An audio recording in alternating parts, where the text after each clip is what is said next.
Selamat sore Bu Pauline. Pertama-tama izinkanlah saya memperkenalkan diri. Nama saya Angela Trevicia Octavia dari kelas 10A dengan nomor absen 5. Pada kesempatan kali ini saya akan membahas mengenai proses dari daur nitrogen untuk melengkapi tugas remedial biologi. Nitrogen adalah salah satu unsur penting bagi kehidupan. Sekitar 78% penyusun udara di atmosfer adalah nitrogen dalam bentuk N2. Meskipun demikian, nitrogen di udara tidak dapat dimanfaatkan secara langsung oleh hewan ataupun tumbuhan.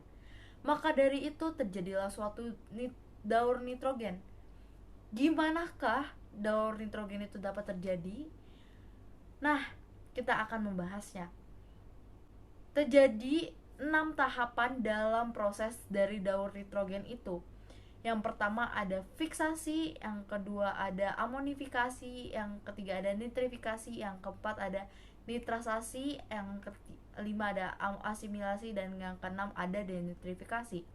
Yang pertama, fiksasi adalah suatu proses pengikatan atau pengambilan nitrogen di udara bebas menjadi senyawa nitrogen yang dapat dimanfaatkan oleh tumbuhan. Dalam proses ini dibantu oleh bakteri pengikat yaitu Rhizobium dan Azotobacter yang ada di akar tumbuhan, polong-polongan atau kacang-kacangan. Nah, yang kedua adalah tahap amonifikasi.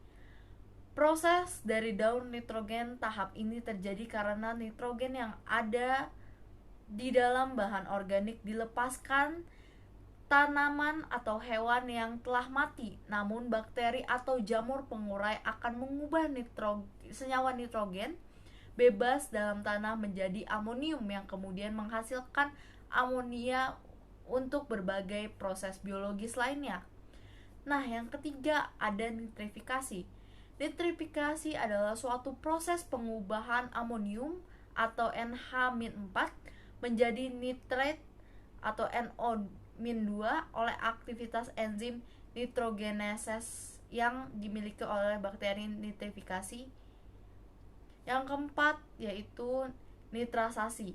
Nitrasasi ini adalah suatu proses pengubahan nitrit menjadi nitrat atau NO-3 yang dibantu oleh bakteri Nitrobacter. Yang kelima ada asimilasi, yaitu suatu proses pemanfaatan nitrat dalam proses fotosintesis tumbuhan. Yang terakhir, proses keenam yaitu denitrifikasi. Dalam proses ini terjadinya suatu pelepasan nitrogen kembali ke dalam udara. Proses ini membantu kesuburan tanah berkurang karena nitrogen terlepas ke udara. Proses ini dilakukan oleh spesies bakteri seperti Pseudomonas dalam kondisi anaerobik. Sekian dari video mengenai daur nitrogen dan terima kasih.